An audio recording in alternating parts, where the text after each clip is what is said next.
रमेश एक ऑमलेट ठेला लगाता था। परिवार में पत्नी ममता, 2 बेटियां और 1 बेटा था।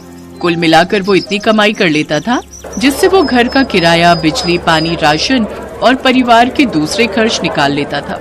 एक दिन जब रमेश सोकर उठा तो उसे अपनी तबीयत ठीक नहीं लगी। क्या हुआ? तबीयत तो ठीक है ना? पता नहीं ममता, सीने में बहुत दर्द हो रहा है, बर्दाश्त नहीं हो रहा।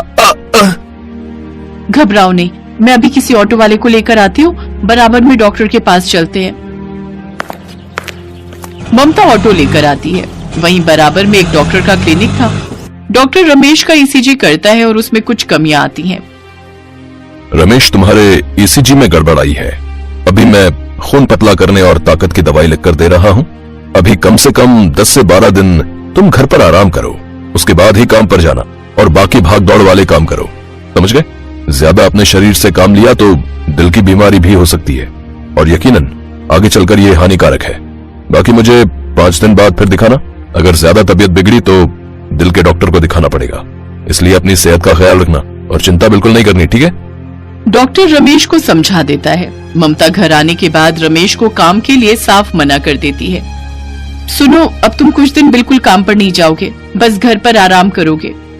पर ममता, अगर मैंने आमलेट का ठेला नहीं लगाया तो कमाई कैसे होगी? तुम्हारी जगह ठेला मैं लगाऊंगी। मुझे भी ऑमलेट बनाना आता है और फिर बच्चे भी मेरे साथ हैं। अगले दिन से रमेश की जगह ममता ऑमलेट का ठेला लगाने लगी, पर उसकी इतनी कमाई नहीं हो रही थी क्योंकि उसके ठेले के सामने एक और उबले अंडे और ऑमलेट का ठेला लग गया था। आज तो बिल्कुल भी कमाई नहीं हुई। जब से ये सामने ठेला लगना शुरू हुआ है तब से ग्राहक वहीं पर खाने लगे हैं। ऐसे तो मैं घर का खर्चा बिल्कुल नहीं निकाल सकती।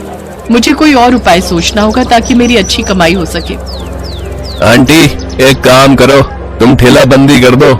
वैसे भी तुम एक औरत हो, तुम्हारे ठेले पर इतने लोग नहीं आएंगे जितने मेरे ठेले पर आएंगे। कोई बात नहीं, जितने आ रहे हैं उतने ही सही। तुम अपना काम करो, मैं अपना काम कर रही हूँ। उस दिन ममता थोड़ा निराशा के साथ ठेला लेकर घर पर आ गई, पर उसने रमेश को इस बारे में भनक तक नहीं होने दी कि उस दिन उसकी कमाई नहीं हुई है। ममता, आज तो बहुत जल्दी ठेला वापस लेकर आ गई।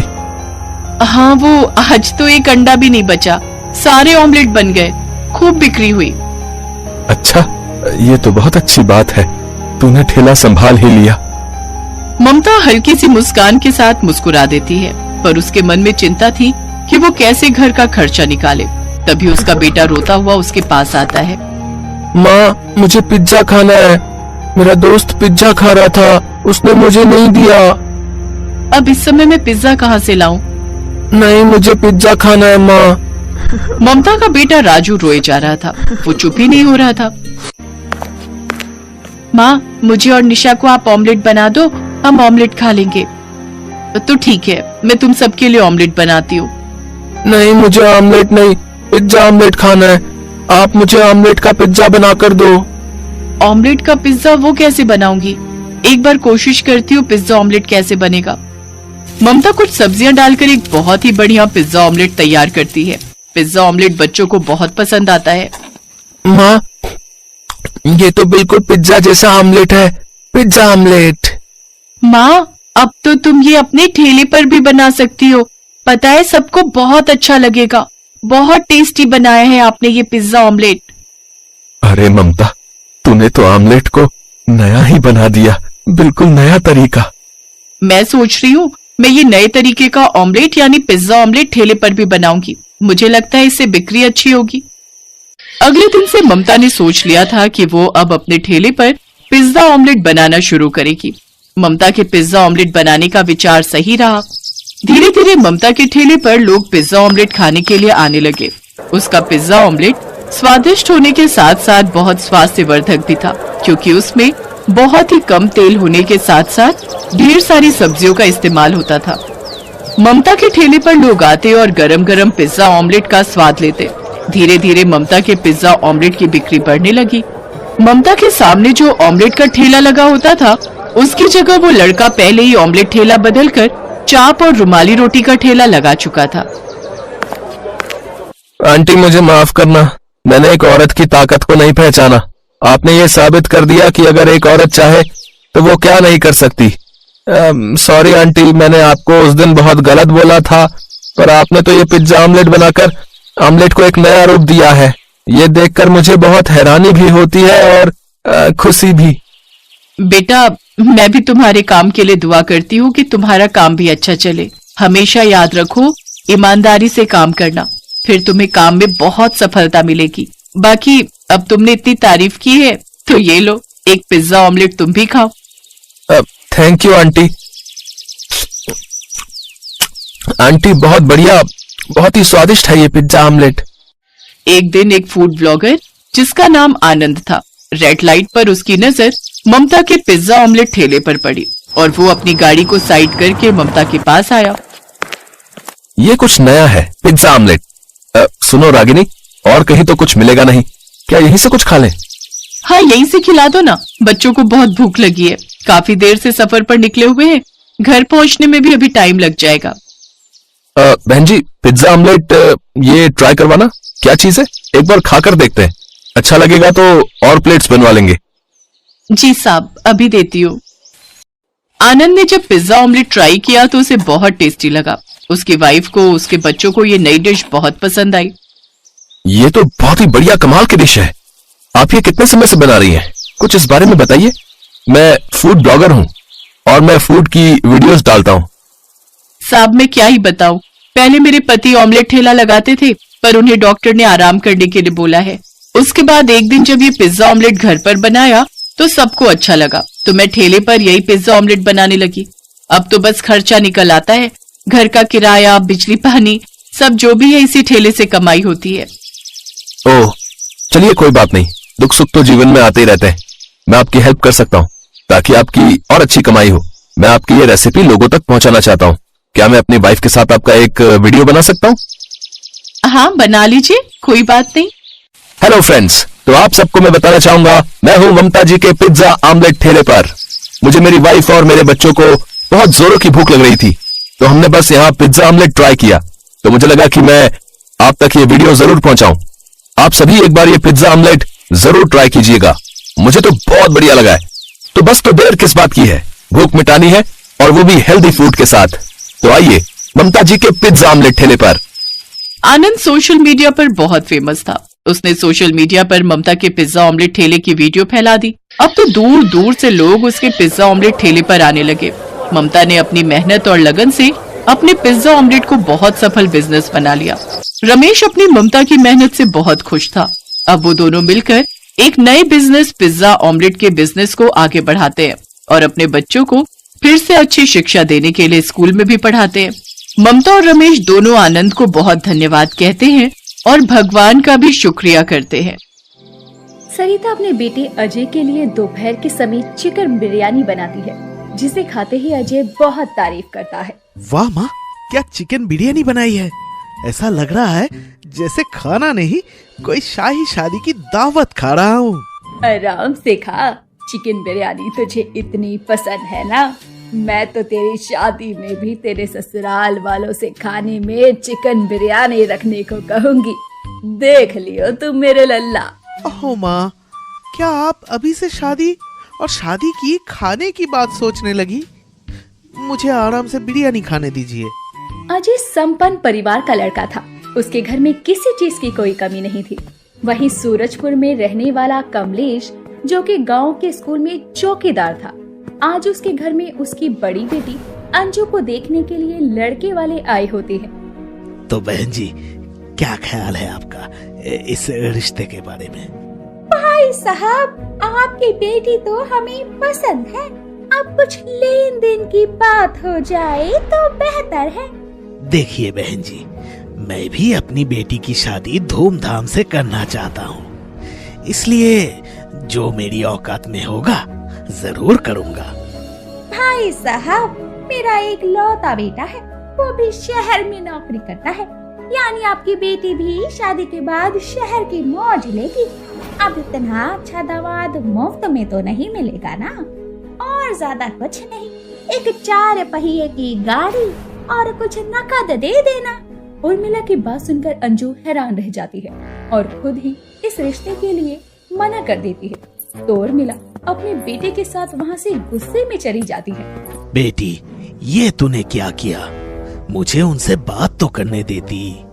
बाबा, क्या बात करते आप उनसे? हम लोग गरीब हैं, भला इतना दहेज कहाँ से देते? बेटी, तो बिना दहेज लिए भला कौन शादी करेगा आजकल के जमाने में?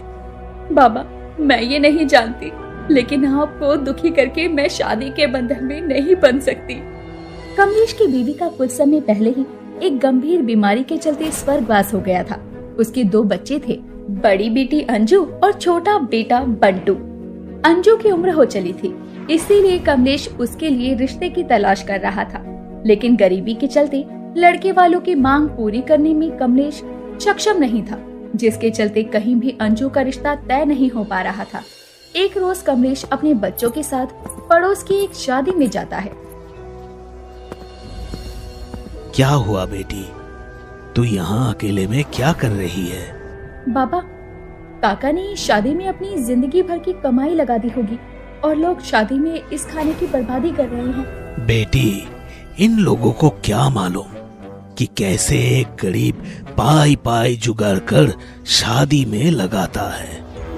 कभी कभी तो लगता है कि ये शादी हम जैसे गरीब लोगों के लिए बनी ही नहीं है। उसी समय एक औरत खाने से भरी प्लेट को कूड़ेदान में डाल रही होती है, तो अंजू उससे लड़ पड़ती है और शादी में हंगामा हो जाता है। जहाँ सभी अंजू को शादी में हंगामा करने के लिए कोस रहे थे, तो वहीं शादी में आया अजय अंजू को देखता रह जाता है। कितनी बहादुर लड़की है और स्वाभिमानी भी। मुझे अपने लिए ऐसी ही जीवन साथी चाहिए। आप लोग क्या इस लड़की को उतना कुछ कह रहे हैं? और खाना बर्बाद होना क्या अच्छी बात है? वो तो आप लोग उसे खाना बर्बाद ना करने के लिए ही जी कह रही है ना? बेटा, तुम शांत हो जाओ और अंजू बेटी, तू भी घर चल। अंजू कमलेश के साथ घर की ओर चली जाती है, लेकिन जाते समय वो अजय का दिल भी ले जाती है, जो कि पहली मुलाकात में अजय उसे दे बैठा था। दिन बीतते हैं और अजय अंजू के बारे में सब कुछ पता करता है और रोज सुबह उसे गांव के मंदिर में आते जाते देखता है, जिसके बाद वो अपने परिवार वालों को अंजू के बारे में बताता है और रिश्ता लेकर वो लोग अंजू के घर जाते हैं। अपने घर में अचानक से मेहमानों को देखकर कमलेश हैरान रह जाता है। जी, आप लोग कौन? जी, मैं अपने बेटे का रिश्ता लेकर आई हूँ आपकी बेटी के लिए। आप लोग खड़े क्यों हैं? बैठिए ना। बैठने नहीं कमलेश जी, आपकी बेटी को देखने आए हैं हम। जी जी, क्यों नहीं, मैं अभी उसे बुलाता हूँ। अंजू बेटी, जरा बाहर तो आना। अच्छा, तो ये है आपकी बेटी जिसे मेरे बेटे ने पहली नजर में पसंद किया है। अगर आपकी बेटी को मैं पसंद हूँ तो मुझे भी इस शादी से कोई एतराज नहीं है, लेकिन शादी में आप किसी तरह की दहेज की उम्मीद मत कीजिए। अंजू की ये बात सुनकर सरिता हैरान रह जाती है और कुछ कहने ही वाली होती है कि तभी अजय उसे इशारा करके रोक देता है। बिल्कुल अंजू जी, मैं और मेरी माँ तो दहेज के सख्त खिलाफ है। आपने मुझसे शादी के लिए हाँ कहा, यही बहुत कुछ है। अरे हाँ, बिल्कुल सही कहा। मेरे बेटे ने पहली बार किसी बात की मांग की है। खैर भाई साहब, हमें तो ये रिश्ता मंजूर है। क्या मैं इस रिश्ते को पक्का समझूं?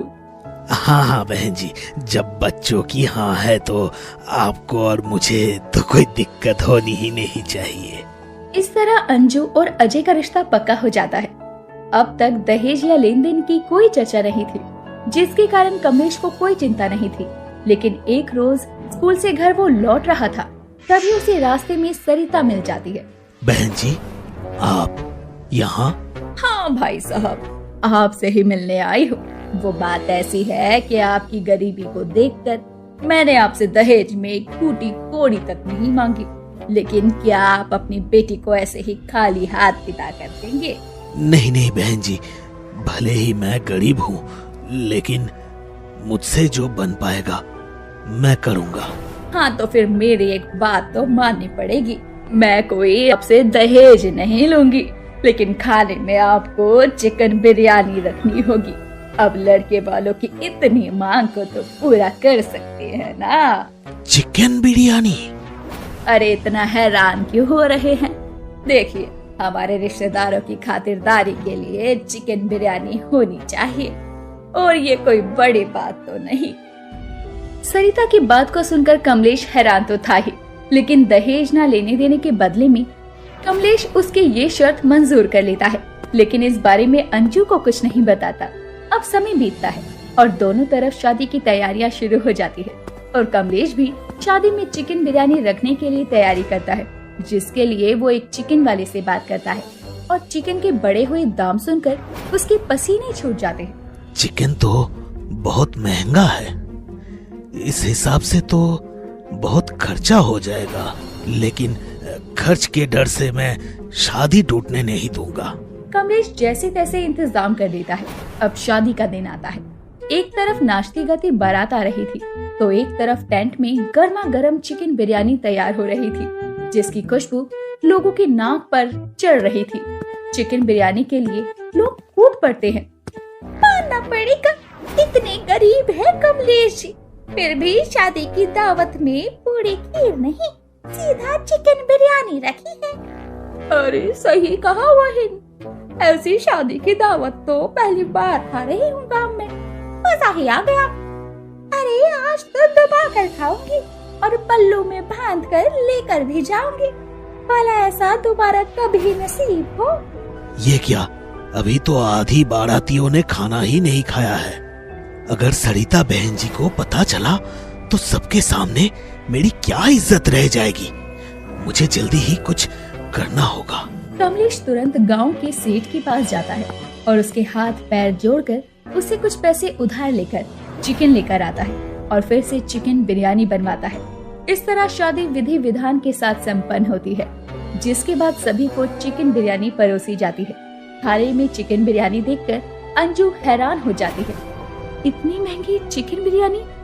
हाँ बहू, मैंने ही कमलेश जी से कहा था कि देखिए, चाहे कुछ दे ना दे, बस बारातियों के स्वागत के लिए चिकन बिरयानी जरूर तैयार रखना। और मानना पड़ेगा, भाई साहब क्या चिकन बिरयानी बनवाई है। आहा। मैं ये सोचकर खुश थी कि दहेज के चलते कम से कम मेरे पापा पर बोझ तो नहीं पड़ेगा, लेकिन सभी को ये चिकन बिरयानी खिलाने के चक्कर में बाबा पर कितना कर्जा हो गया होगा। अंजू को ये सब जानकर बहुत दुख होता है, लेकिन कमलेश इस बात से बहुत खुश था कि गरीब होते हुए भी उसने अपनी बेटी की शादी की दावत में सभी को चिकन बिरयानी खिलाई। साथ ही आखिरकार उसकी बेटी की शादी हो गई। भले ही उसके सर पर कर्जा हो गया, लेकिन कर्जे के दुख के आगे उसकी बेटी की शादी की खुशी ज्यादा भारी थी।